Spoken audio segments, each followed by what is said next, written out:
Puts valuable funding for our local communities at risk. Yeah, joining us right now via Zoom this morning is Kenneth Boswell. He's the chairman of the Alabama Counts Committee. Chairman Boswell, thank you so much for joining us.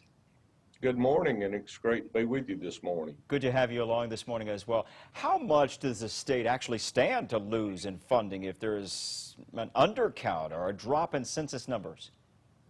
Based on the 2010 census, our dollars that are coming in currently over the last decade have been around $13 billion. $13 billion. That can account for a number of programs. Talk to us about that and how that money would be affected.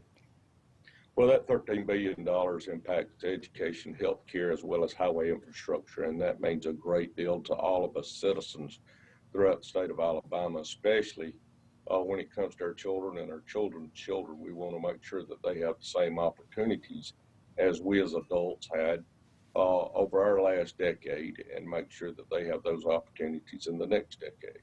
Mr. Chairman, about the same time the pandemic with coronavirus started really building up is the same time that you guys were kind of launching this census. So how has the pandemic really affected your efforts here in Alabama?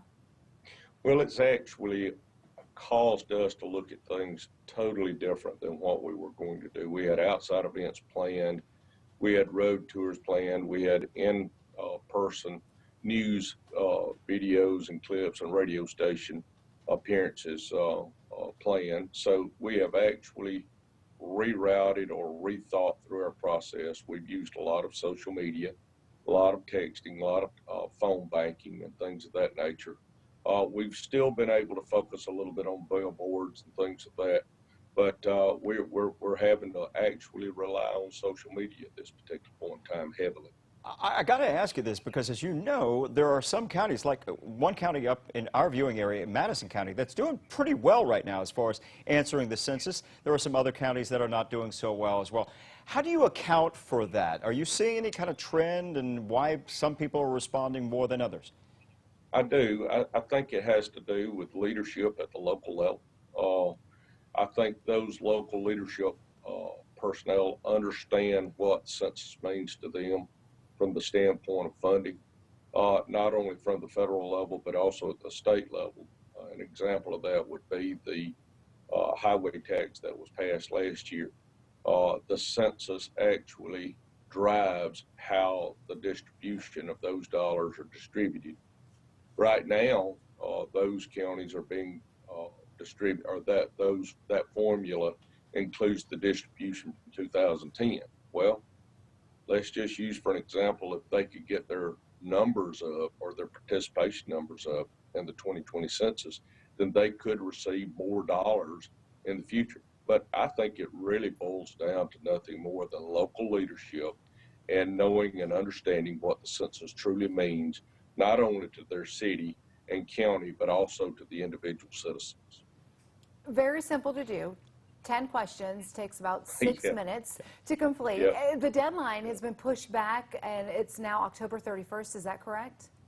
That is correct, and you are also correct. It is the simplest in my adult lifetime census that has ever been given. Used to, you'd receive the huge packs in the mail, and then you would have to thumb through those and try to figure out and disseminate what you really did need to fill out. But it is the basic demographic questions. And when I say basic, they ask nothing about anything about your financial background or financial histories.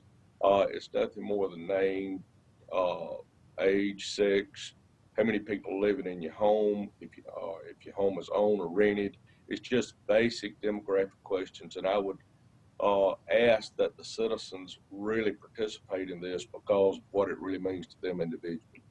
You want to be in that number, for sure. Absolutely. There's no doubt. Yeah. I agree with you. You bet. Kenneth Boswell, we want to thank you so much for joining us. Kenneth Boswell, the chairman of the Alabama Counts Committee.